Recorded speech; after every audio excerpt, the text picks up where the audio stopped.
irmãos, eu cumprimento a todos com a paz do Senhor Jesus. Eu quero agradecer a Deus por esta rica oportunidade que Ele nos concede, a graça e o privilégio de poder estar aqui pela primeira vez para juntos nós bendizer o nome daquele que vive e reina para todos sempre. Agradecer a Deus pela vida do pastor Adilson pelo convite que foi nos facultado. Já de outras datas eu recebi esse convite para estar aqui em outras ocasiões, mas devido às agendas, não teve como, mas agora Deus preparou o dia certo, né? Amém. Eu quero louvar a Deus pela vida do Elton, da Dianinha, meus amigos, também o Antônio, o Caio, meus amigos, está revendo eles aqui, que Deus continue abençoando vocês. Vamos colocar sobre os pés em reverência à palavra de Deus. Eu vou usar um outro texto da Bíblia, porém vou estar pregando dentro do tempo. A gente nasce aprendendo, vive aprendendo e morre sem saber quase nada, né? Nós vamos aprender a viver de acordo com a palavra de Deus, e eu tenho certeza que Deus tem uma palavra para o seu coração. Segundo John Mork, a Bíblia tem 31.173 versículos. Cada versículo da Bíblia, teologicamente falando, ela tem 73 mensagens. Então, se a gente pregar o ano todo só no livro do Gênesis, não prega nem o livro do Gênesis, né? Então, por isso que a gente nasce aprendendo, vive aprendendo e morre sem saber quase nada. Mas eu aprendi 3 coisas na vida: faz o que pode, dá o que tem e melhora naquilo que vai fazer. A mão pode ser torta, mas a palavra é reta. Eu costumo dizer que quando a gente entra para dentro desta casa de pão, Beto Narim, a gente tem que dar o melhor que a gente tem. Pode ser o último culto da nossa vida. Então nós temos que dar o melhor que nós temos. Abra sua Bíblia para o Hinário de Israel, livro dos Salmos, de número 52.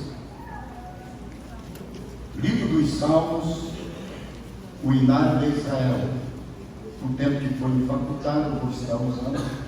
Pode ficar tranquilo, eu não faço horário. Livro dos Salmos, de número 52. O Hinário de Israel. O livro dos Salmos é o único livro da Bíblia que traz uma doxologia diferente, uma liturgia diferente. Por isso que quando a gente vai dizer salmo, a gente não diz capítulo, pois ele traz uma forma ritmada de cânticos, de elogio ao Deus de Israel. Então a gente diz livro ou número. Livro dos Salmos, de número 52. Nós vamos ler o versículo de número 8. Eu poderia ler todos os versículos, mas eu vou ler somente um para a nossa meditação. Livro dos Salmos, de número 52, versículo de número 8. Vamos ler o 8 e o 9. Amém? Amém. Todos encontraram? Amém. Os que encontraram podem dizer comigo: vou morar no céu. Vou morar no céu. Quem não encontrou diz: vou também.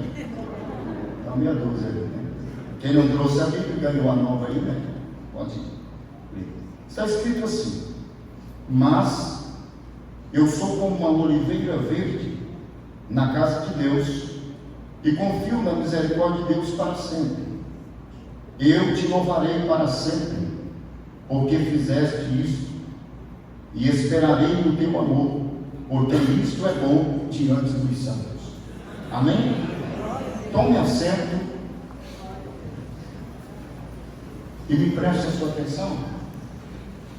Meus amados ouvintes da palavra do Senhor Deus, nós estamos numa campanha aprendendo a viver.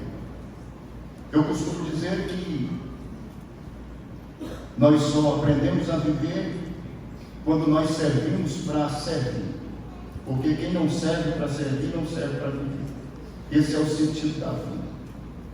O texto que está preso é um dos textos bastante emblemáticos do Antigo Testamento, pois ele se encontra em um dos livros conhecidos na história do Antigo Testamento, na dispensação mosaica, como os livros poéticos que traz uma tipologia do relacionamento de Cristo para com a igreja e a igreja para com Cristo.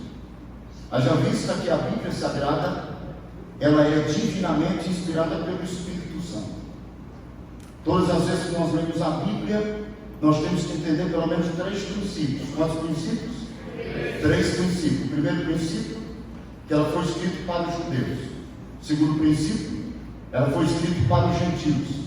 O terceiro princípio, ela foi escrita para a igreja. A Bíblia Sagrada, ela foi escrita pelo menos em 3 linguagens: alegórica, figurada, literária, e ela tem que ser interpretada por 3 visões: poética, profética e histórica. E nós sabemos que ela traz uma inspiração divina. Ela é dividida em 2 testamentos, o Antigo e o Novo Testamento. O Antigo Testamento é dividido em 5 partes, onde nós encontramos os 5 primeiros livros da Bíblia, escritos por Moisés, conhecido como a Antiga Lei, a Torá, traduzido para nós outros como o Pentateuco, onde estão as leis cívicas, morais, religiosas, sacerdotais, que regem o povo judaico. Depois nós encontramos os livros históricos, a sua segunda divisão. Depois dos livros históricos, onde está a história dos reis, dos juízes, dos profetas e dos sacerdotes. Depois nós encontramos os livros poéticos, o qual nós exaurimos o livro dos Salmos.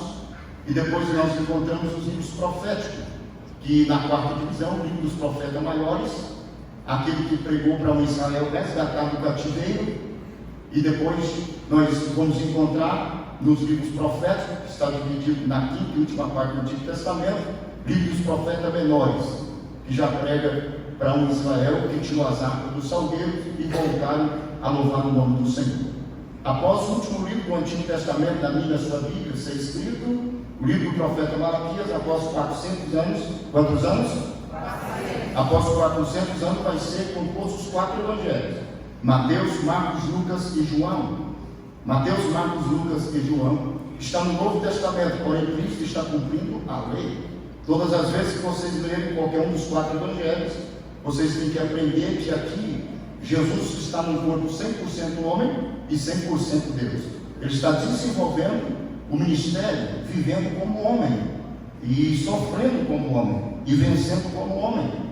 Então, Mateus, Marcos, Lucas e João está no Novo Testamento, porém Cristo está cumprindo a lei. Nesses 4 evangelhos está as boas novas, a mensagem que Jesus pregou. Jesus, pregando nos 4 evangelhos, ele foi o único homem da história que ele prepara 30 anos para pregar aproximadamente 3 anos e meio. Se Jesus prepara 30 anos para pregar 3 anos e meio aproximadamente, Jesus mais viveu do que pregou. Então ele é o nosso maior exemplo de vida. Nós que queremos aprender a viver, tem que aprender com Jesus. E se ele mais viveu do que pregou, Jesus, ele mostra para nós que as palavras comovem, mas o testemunho arrasta. A maior mensagem de vida é o nosso testemunho de vida. A nossa geração quer pregar muito, quer cantar muito, quer pregar muito, quer cantar muito, mas não vive nada. As palavras comovem, mas o testemunho arrasta. Jesus foi o contrário, ele mais viveu do que pregou.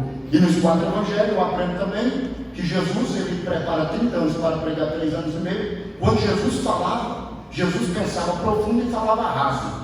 A nossa geração pensa raso e quer falar profundo, né? Se eu fui ouvir um pregador dizer a prosopopeia, o que é isso, irmão? Então, Jesus, ele pensava profundo e falava raso. A nossa geração pensa raso e quer falar profundo. Se tem algo que não chama a atenção de Deus, é o domínio da semântica da palavra. O que chama a atenção de Deus é um espírito aquebrantado e um coração contrito.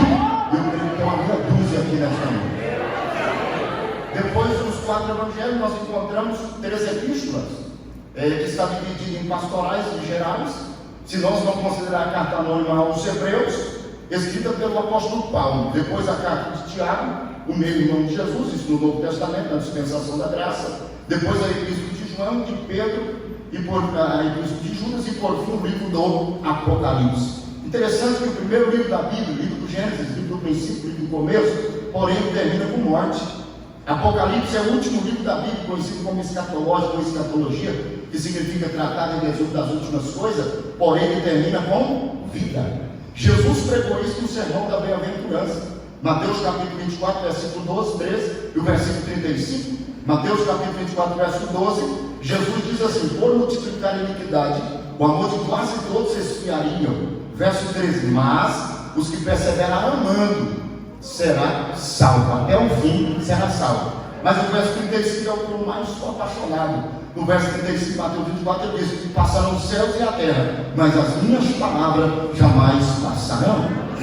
Jesus, ele foi o único reconhecido como Rabi e Rabone. Rabi é mestre intelectual, cultura avançada. Rabone é mestre do coração. Jesus esvaziava a cabeça dos ouvintes, mas enchia o coração. Provérbios capítulo 4, versículo 3, ele diz: de tudo se deva guardar, guarde o coração, porque dele procede toda saída para a vida. O salmista Davi, no Salmo 119, versículo 11, ele diz: escondi a tua palavra no meu coração, para não pecar contra ti. Quer aprender a viver? Vamos aprender com Jesus nessa noite. Haja vista que o texto que vocês tiraram o contexto histórico, o apóstolo Paulo, o pregador dos gentios, que sintetizava 3 culturas, era helênico, criado aos pés de Gamaliel, Pendel, Charléu, e ele entendia da semântica da palavra. Mas quando ele fala aos Filipenses 4:13, posso todas as coisas, ele estava falando de maturidade espiritual, de equilíbrio espiritual. Ele está dizendo: eu sei padecer, e sei estar por cima, e sei estar por baixo. Deus é o mesmo para mim. Agora tem gente que muda, igual folha de bananeira. Se a plataforma da vida dele estiver degradada, ele quer chutar o pau da barraca. Mas nesta noite Deus te trouxe aqui para te dar maturidade espiritual, para que nós aprendamos a viver com Cristo. Querido, o texto que nós lemos, livro dos Salmos. Os Salmos, ele tem 150 salmos. Quantos salmos? Deixa eu correr um pouco aqui. O livro dos Salmos tem 150 salmos. Dos 150, nós encontramos 73 escritos por Davi. Depois nós encontramos o Salmo de Asaf, de Moisés, de Datã, de Corá, de Abirão, do rei Agur e Lamuel. O livro dos Salmos, ele é também divinamente inspirado pelo Espírito Santo. Cada livro dos Salmos, ele traz um texto e um contexto. O livro dos Salmos 51, por exemplo, quando Davi peca, e estava no contexto histórico, no segundo livro de Samuel, capítulo 11, quando ele é repreendido por Natan, no capítulo 12, ele vai escrever o Salmo 51, dizendo: somente eu pequei, não foi Batseba, não foi o Urias, tira tudo que eu tenho, mas torne-me dar o gozo da salvação, e não me tire de mim o teu espírito. Cada salmo, Salmo 24, se eu fosse falar aqui, eu falaria pelo menos metade dos salmos. Toda a cortina de retalho, de fundo dele, um proema, uma introdução, aviso de informação, mas eu não quero me deter nisso. Eu quero ver se eu entro na mensagem aqui, aprendendo a viver nesta noite. O Salmo 52, Davi, ele vai compor o Salmo 52 num momento difícil da sua vida. Por quê? Porque quando ele escreve o Salmo 52, ele está correndo de Saul. Saul ainda, no Salmo 52, Saul era rei de Israel. Saul, ele não foi o primeiro rei de Israel. Estão pregando aí, eu vejo até pastor com a mão no dedo, falar que Saul foi o primeiro rei de Israel, mas não foi. O primeiro rei de Israel foi Deus. Deus tinha um governo teocrático. Deus regia a nação, Deus sustentava a nação, Deus guiava a nação, Deus protegia a nação. Mas a nação de Israel começou a sentir inveja dos heveus, dos heteus, dos fariseus, dos amorreus, dos jebuseus, tudo eu. Aí eles começaram a pedir. Mateus capítulo 7, verso 7, está escrito que aquele que bate se abre, o que pede recebe, e o que busca encontra. Eles vão pedir, Deus vai ouvir o clamor do povo. Por isso que o meio-irmão de Jesus, Tiago, no capítulo 4, verso 13, ele disse: pediste e não recebeste, porque pediste mal para gastar nos seus próprios deleites. Então, coisa boa não é receber o que pedimos, é receber o que nós precisamos. Isso que é bom. Amém? Então, preste bem atenção que no Salmo de número 52, Davi ele vai escrever o Salmo 52 no momento da maior adversidade da vida de Davi. Vocês sabem que Saul, quando Deus entrega o domínio para Saul, Saul reina 2 anos e meio na presença de Deus, 37 anos e meio sem a presença de Deus, ele reina 40, e 10 anos antes dele morrer, Deus vai ungir Davi no seu lugar. E o Salmo 52, então, Davi está correndo da espada de Saul. Além de Saul ser rei de Israel, no Salmo 52, Saul também era sogro de Davi. Ainda bem que Davi vai escrever o Salmo 52 correndo do sogro e não da sogra, porque se fosse da sogra ele tinha escapado. Porque ninguém se trata de mulher, irmão. Mulher é bênção de Deus, sabia disso? Tem um demoniado na internet dizendo que mulher é problema. Problema é comprar e pagar, dar cheque sem fundo, ficar com fofoca, com fugir, de olho na mulher dos outros. Mulher é bênção de Deus. Mulher é tão bênção que da mulher nasceu o Salvador. Mulher é tão bênção que nós vamos na cruz, abandonamos Jesus, mas lá estava Maria representando as mulheres. Mulher é bênção de Deus. Por isso que o 16º presidente dos Estados Unidos, Abraham Lincoln, ele diz: mães de joelhos são filhos de pés. Nós só estamos de pés porque as nossas mães aprenderam a viver de joelhos. Amém ou amém?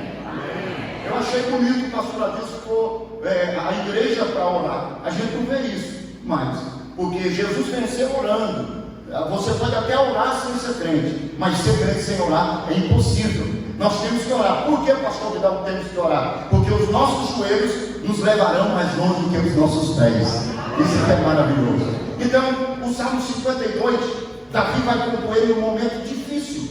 Qual é o momento? Ele está sendo perseguido por Saul. Saul queria tirar a sua vida por qualquer preço. E nós vamos aprender a viver com Davi aqui.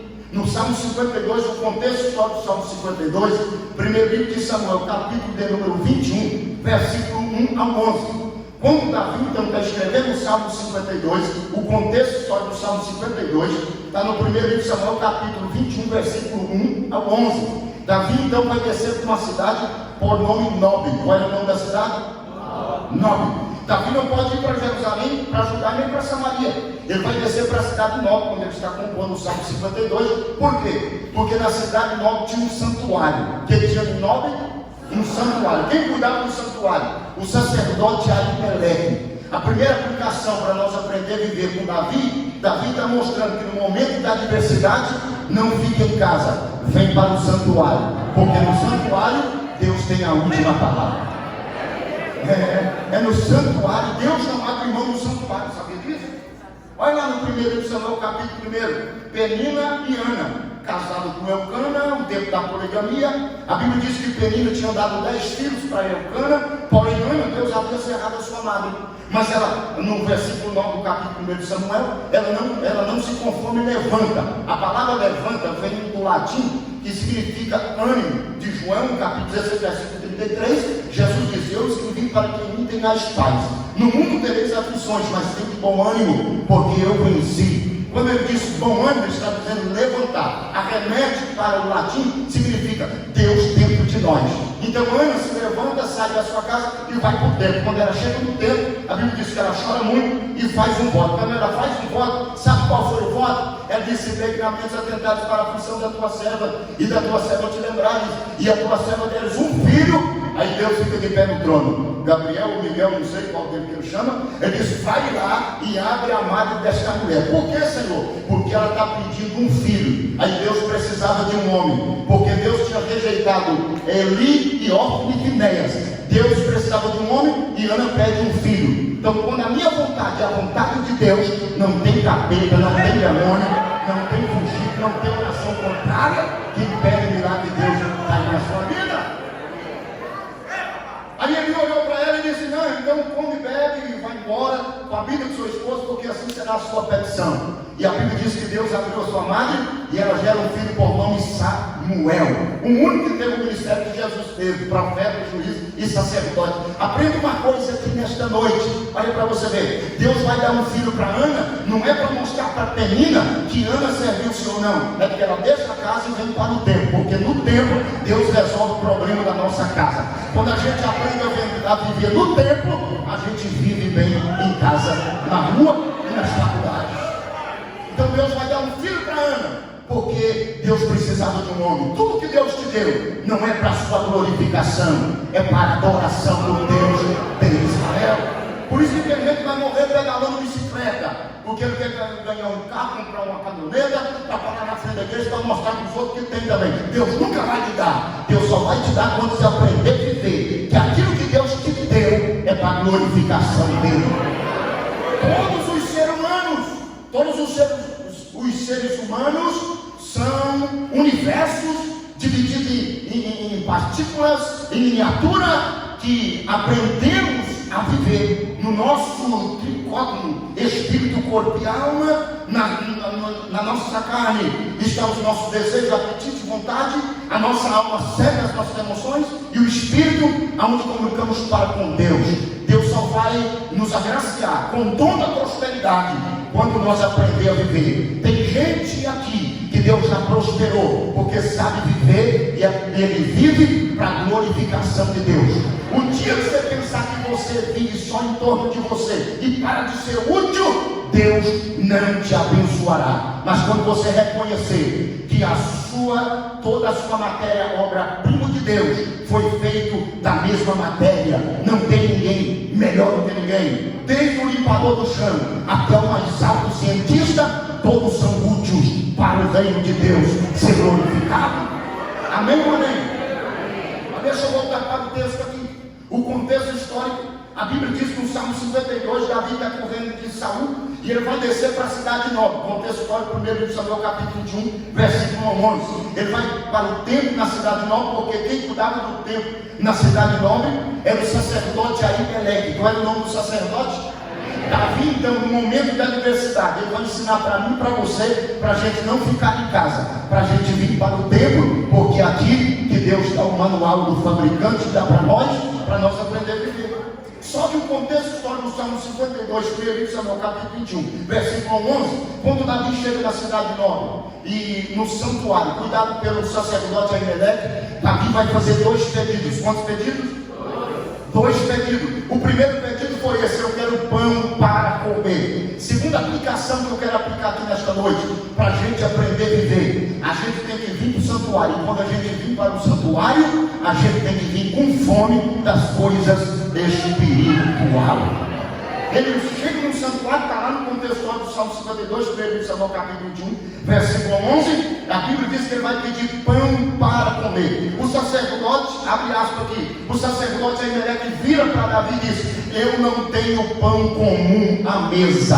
Aqui é lugar de transmitir o que é sagrado. Graças a Deus que vocês têm um pastor abençoado, porque está aqui há 20 anos, senão não estaria. Porque eu aprendi uma coisa: santuário, quando a gente assume a oportunidade, a tribuna aqui não é lugar de direcionar a palavra e nem desabafo. Aqui é lugar de transmitir o que é sagrado. Se você não tem o que é sagrado, quando ganhar a oportunidade, passa a oportunidade, porque Deus quer alimentar o povo com coisa sagrada. Mas a Bíblia diz que o sacerdote Ahimelech pega na mesa da proposição 5 pães. Só que o Levítico capítulo 11 diz que era 12. Mas o 1 Samuel capítulo 21 é 5. Pergunte: por que, pastor Vidal? Porque representa os 5 dons ministerial. Para a gente aprender a viver, temos que receber os dons ministerial e dons espiritual. E nesta noite tem dom de Deus descendo aqui sobre a tua vida. Ele pega os 5 pães da mesa da proposição e entrega para Davi. Quando Davi come os pães, a Bíblia diz que ele come, depois de comer os pães, ele vai pedir uma lança. Aí o sacerdote Ahimelech vira para ele e diz: eu não tenho lança aqui. Até um desafio qualquer um aqui que é metido a saber de Bíblia, porque tem uns pastoradores que é decoreba, fica só na internet aí, uns decorebinhos, aí pensa que é bom de Bíblia. Mas no santuário não é lugar de lança e nem de espada. É lugar de sacerdote, com indumentária sacerdotal, com um peitoral, com 2 pedras chamadas Urim, Tumim, a pedra da revelação, onde o sacerdote ouvia a lamúria do povo e trazia para Deus. Mas quando Davi pede uma lança, o sacerdote Ahimelech vira para Abiatar e diz: vai lá de trás da escola sacerdotal e pega uma espada que está lá. O sacerdote Abiatar vai lá, pega de trás da escola sacerdotal e traz um embrulho. Quando ele chega, que o sacerdote Ahimelech desembrulha a espada, a coxa de linho, estava em volta da coxa de linho uma espada. Mas não era uma espada qualquer, era a espada do finado Golias, porque 8 anos atrás aproximadamente, Davi tinha matado Golias no vale de Elá. Davi tinha que ter pegado a espada, mas Deus não dá a espada para Davi há 8 anos atrás. Por quê? Porque Davi não estava preparado. A espada tinha que ir para o santuário, para pôr numa vitrine no museu de Jerusalém. Deus também não deixa. Deus manda levar para o santuário. Por quê? Porque no palácio o rei manda, mas no santuário quem tem a última palavra é Deus a sua respeito. Aí ele pega os pães da mesa da proposição e pega a espada do finado Golias. Só que no capítulo, no contexto do Salmo 52, Primeiro de Samuel, fez seu capítulo 21, capítulo 22. No capítulo 22, capítulo 21, no versículo 11, o capítulo 22, do versículo 11 ao versículo 23. A Bíblia diz que entre a cortina de linho tinha um moço com o nome de Doeg, o Edomeu. Qual era o nome dele? Doeg, o Edomeu. Quem era Doeg, o Edomeu? Ele era chefe dos pastores de Saul. Ele estava na posição que era para ser de Davi. Sabe o que ele faz? Ele monta no cavalo e aqui, ó, pena para quem tem. Sabe para quê? Ele foi para Jerusalém. Pergunto, para quê, pastor Vidal? Para levar um fuxico gospel. Você está achando que o fuxico gospel de hoje já existiu na Bíblia, irmão? E ele aqui, ó, quando ele chega na cidade de Jerusalém, ele começa a falar tudo o que aconteceu lá em Nob. Aí ele diz: olha, eu estou vindo de Nob, eu vi o seu maior inimigo Davi lá, e o sacerdote Emelec dá os pães da mesa da proposição, da espada do final de Golias para ele. Aí quando ele vê que está somando ponto com Saul, porque todo ex-ungido gosta de ouvir falar mal de gente ungido, já viu isso? Aí Saul era ex-ungido. E Doeg vê que ele está somando ponto. Só que Doeg, quando ele está falando isso, que vê que está somando ponto, Doeg vai inventar uma mentira. Sabe qual foi a mentira? Ele vai dizer assim: ó, eu vi o sacerdote Ahimelec consultando a Deus por Davi. Mentiroso. Você sabia que uma mentira falada 100 vezes ela passa a ser verdade? Nós temos que ter cuidado com a mentira, porque Efésios capítulo 4, versículo 5, Paulo diz: falamos a verdade uns com os outros, porque somos membros de um só corpo. Porque a mentira derruba, a mentira destrói, separa relacionamentos. Se nós quisermos aprender a viver, nós temos que começar a viver a verdade, andar na verdade e praticar a verdade. Tem gente que dá o Facebook para o diabo, dá o Instagram para o diabo, dá política para o diabo. Não sabe, você pergunta: o que é a etimologia da palavra política? Aí tem gente que não sabe. Não, a política é do diabo. A etimologia da palavra política significa arte de administrar bem. Agora a politicagem é do diabo, é do Canela de Itaboga, viu, irmão? Mas a política não, é a administração. Mas preste atenção aqui para vocês verem. Olha o que acontece. Tem muita gente que não sabe disso, mas Deus nesta noite preparou para nos abençoar. Ele vai inventar uma mentira, e quando a verdade ela foge, a mentira aparece. Ele vai dizer: eu vi um sacerdote Ahimelec consultando a Deus por Davi. Mentiroso. Só que Saul fica envenenado, manda chamar os 85 sacerdotes da cidade de Nob. E quando chegaram, fizeram uma avaliação da hermenêutica jurídica. Ele disse: não, nós não consultamos a Deus por Davi, não. Só que Saul estava envenenado com a mentira de Doeg, e nós temos que ter cuidado com a mentira, porque a mentira destrói. Eu descobri que Satanás tem todo tipo de ferramenta, mas para usar as ferramentas ele só tem um cabo chamado mentira. Quando a gente mente, é complacente com a mentira, a gente deixa o diabo trabalhar. Mas vamos deixar o diabo sem trabalhar nesta congregação? Quem crê nisso? Vamos aprender a viver? É só me emprestar o cabo da mentira para Satanás, que ele fica desempregado. Aí ele pega e chama os príncipes, traz os 85 sacerdotes e diz para os príncipes: arranca da espada e mata os 85 sacerdotes. Os príncipes viraram para ele e disseram: eu não vou tirar a espada contra esses homens do altar. Aí o Doeg, o língua de trapo, olhou para Saul e disse: se o senhor quiser, eu mato. Aí Saul disse: pode matar. O problema é que todo fofoqueiro é mentiroso. Fala para quem está do seu lado: todo fofoqueiro é mentiroso. Nós temos que aprender a viver, mano. Porque tem gente que pensa que pecado é só adultério, prostituição. Não, mentira também é pecado. E nós temos que ter cuidado, porque nós estamos nesse camelão de carne, a natureza adâmica. Mas nesta noite há uma espada da justiça de Deus. Vai colocar um diapasão novo na minha, na sua boca, e nós vamos sair daqui cheio do Espírito Santo, para nós ter uma vida plena diante de Deus. Aí a Bíblia diz que ele mata 85 sacerdotes. Mas a Bíblia diz que o sacerdote mais novo, por nome Abiatar, aqui ó, pena para quem tem. E chega no vale de lá, ele encontra Davi. E ele relata tudo o que eu relatei aqui para vocês. Ele relata para Davi. Só que Davi sabe viver, irmão. Ele queria que Davi montasse com os 450 homens, subisse para Jerusalém e matasse Saul e Doeg. Mas quando Davi recebeu essa mensagem, Davi entra para o santuário, veste o pano de saco, molha a pena na tinta e começa a compor o Salmo 52. Ele começa a compor o Salmo 52, o verso primeiro, ele escreve para Saul. Eu tenho aqui 5 minutos, mas prestem atenção, vou resumir aqui. Ele escreve para Saul. Ele vai dizer para Saul assim: ó homem poderoso, por que te gloria da tua maldade? Deus é poderoso para todo sempre. O verso 2 ele escreve para Doeg. Ele diz: Doeg, a tua língua é afiada como uma navalha que traça o engano. Aí ele vai escrevendo os ímpares para Saul e os pares para Doeg. Quando ele chega no verso 8, ele vai aprender a viver e ensinar nós a viver. Sabe o que Davi faz? No verso 8 que eu li para vocês, ele diz: mas eu sou como uma oliveira verde, plantada na casa de Deus. Davi está dizendo: eu vou ensinar vocês a viver. Quer viver bem? Seja uma oliveira na casa de Deus. Ah, pastor, mas tem um louvor aí que diz que a palmeira, o vento vem, a palmeira desce, depois que o vento passa, a palmeira fica do mesmo jeito. Ah, pastor, por que Davi disse que ele era como uma oliveira? É porque tem um hino do tio Alexandre. Quem sou eu para falar dos escritores de hino aí, né? Que escreveu o hino. Oliveira verdadeira. Mas eu vou dizer para você que não é. Porque João capítulo 15, versículo 2 diz: eu sou a videira verdadeira e meu pai é o agricultor. Por que Davi disse: eu sou como a oliveira verde? Primeiro, deixa eu dizer uma coisa: existem 75 mil espécies de árvore em todo o globo terráqueo. Davi podia ter usado a expressão: eu sou como a aroeira, o pica-pau quebra o bico. Ele não usa. Eu sou como o guatambu, a sicupira. Não, ele vai dizer: eu sou como a oliveira. Por quê, pastor? Porque a oliveira é a árvore mais importante que tem em Israel. Ela consegue viver até 300 anos, 280 anos.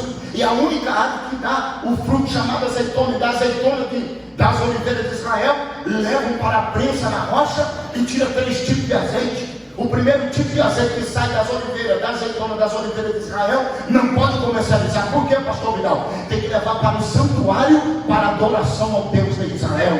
Davi está ensinando nós a viver, dizendo: se vocês quiserem viver, vocês têm que ser como a oliveira. Por quê? Porque o primeiro azeite que sai da oliveira é para a adoração do Deus de Israel.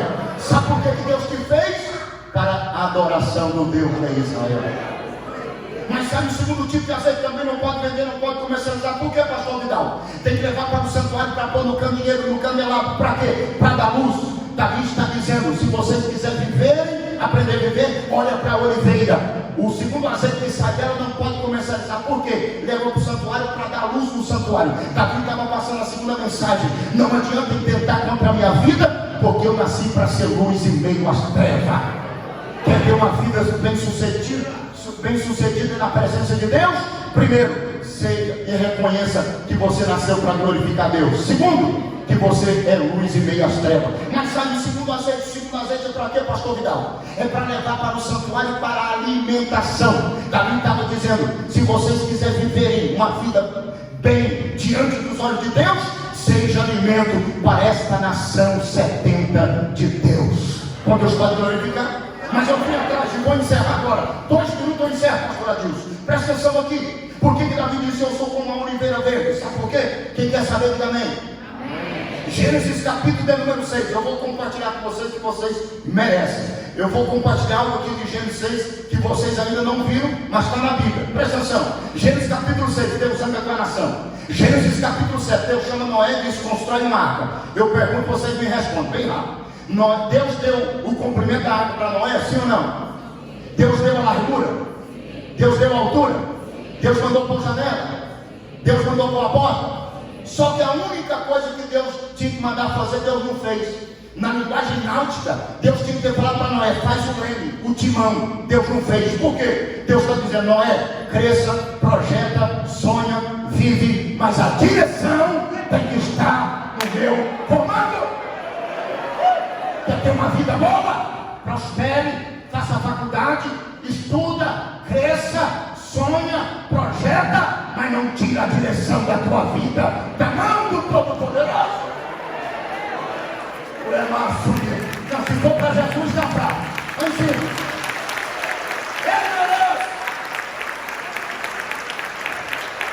Mas eu encerro agora.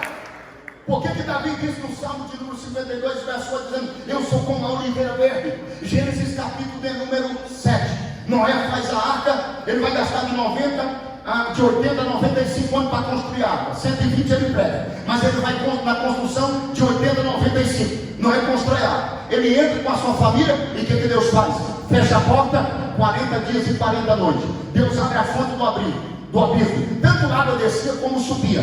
Noé vai ficar dentro da arca de 1 ano a 17 dias, uns dias 10, mas se quiser vir comigo, venha, isso aí não importa. Noé vai ficar dentro da arca aproximadamente 1 ano e 17 dias. Toda a porção seca foi coberta por água. A minha Bíblia diz: depois de 1 ano e 17 dias, Gênesis capítulo de número 8, versículo de número 11, a arca para no Monte Ararat, monte da consagração. Quer ter uma vida plena? Não ponha leme, não ponha guidão, não ponha volante na sua embarcação. Deixa Deus ficar no comando, que Ele vai te guiar só para montes altos, para a glória do nome do Senhor.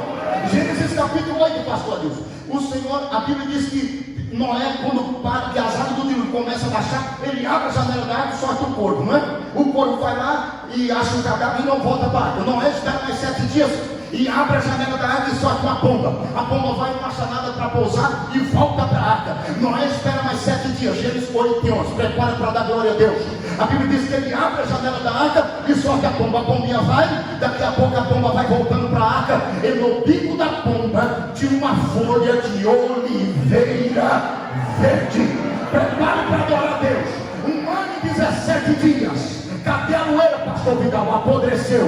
Cadê a palmeira? Deitou, nunca mais levantou. A única árvore que resistiu o dilúvio foi a oliveira. Quem pode adorar o Senhor? Fique de pé para nós encerrar. Temos que viver, aprender a viver com a oliveira. Acabou, pastor? Vou encerrar agora. A pombinha entrega a folha de oliveira para Noé. Bate asas e não... que eu estou pregando aqui, não tirei da internet, não. Eu cavei com o direito e arranquei com o esquerdo e trouxe de bênção para a sua vida. Eu ia na escola só para me lembrar, pastor Adilson. Tem a terceira série do primário. Mas Deus já me levou 2 vezes nos Estados Unidos a convite. Não é ligando pedir, não. A convite, pregar numa das maiores e melhores cidades dos Estados Unidos, porque é onde está situada a sede do Billy Graham, na cidade de Charlotte. A primeira vez que eu fui, 12 almas aceitou Jesus. A segunda vez, 24 almas aceitaram a Jesus como Salvador. Eu não caí de paraquedas na Assembleia de Deus e nem fui ungido com bala de calango. Eu estou aqui porque eu sou fruto de uma mãe que aprendeu a viver de joelhos para os filhos ficar de pé. A pombinha entrega a folha de oliveira, bate asas e não. E vocês vão dizer, não retorna. A pombinha entrega a folha de oliveira, bate asas e não. Pergunte por quê, pastor Vidal? Porque a pombinha está aqui dentro. Bate no peito aí. Diga assim, a pombinha está aqui. Quem é a pombinha? É o Espírito Santo.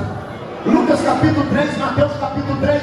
Jesus está sendo batizado por João na Judeia, no Jordão. Os céus se abrem, a voz depois de ser meu filho amado e que eu me comprazo. O Espírito Santo desce em forma corpórea como uma pomba e pousa sobre Jesus. A pombinha está sobre as oliveiras aqui nesta noite. Dá uma sacudida, quem está do teu lado, diga assim, você é a oliveira, rapaz. Agora aprenda uma coisa aqui para me encerrar. Eu respeito os calvinistas, os arminiistas, eu respeito Augusto Nicodemos, eu respeito Hernando Dias Lopes, mas também tem que me respeitar. A igreja que eu prego, a plataforma do anticristo, o governo globalizado, o chip 66, ele já está caminhando para o Brasil. O anticristo já está operando, ele não reina. Por que ele não reina, pastor Vidal? Porque a igreja está na terra, as oliveiras estão na terra e a pombinha está sobre as oliveiras e nós sabemos viver numa vida plena. Mas presta atenção, quando o anticristo montar o trono dele aqui, vai cumprir o Salmo de número 24. Levantai a porta, as vossas cabeças, e entrará o Rei da Glória. Quem é esse, o Rei da Glória? É o Senhor forte e poderoso, o Senhor dos exércitos. A igreja que eu prego, a igreja que eu ministro, a igreja que eu ensino a viver numa vida plena debaixo da dependência do Espírito Santo. Por que, pastor Vidal? Porque nós não vamos passar a grande tribulação aqui, nós vamos ser arrebatados. Para encerrar, Tessalonicenses 4, 16, 17, diz: no abrir e fechar de olhos, no soar do toque da última trombeta, os que morreram em Cristo ressuscitarão primeiro. Nós que estivermos vivos seremos transformados num corpo corporativo de glória e encontraremos com Ele nos ares. Quando Jesus voltar para arrebatar a igreja, que o anticristo montar o trono dele aqui, Jesus não vai descer na terra, ele vai parar nos ares. E quem é que vai levar a igreja? O bispo? O Adilson? Pastor Adilson? Não! Sabe quem? o Espírito Santo. Aí a pombinha está aqui, diga assim, a pombinha está aqui. Sabe para quê? Porque quando Jesus chegar nas nuvens e parar lá, que no soar do toque da última trombeta, a pombinha vai começar.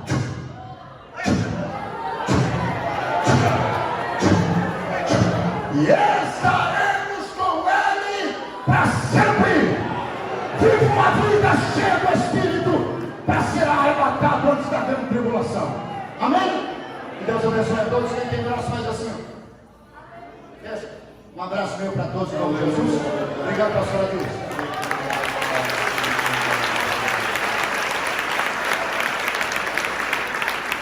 O Senhor falou contigo nessa noite. Levanta sua mão para o céu e vamos estar orando agora.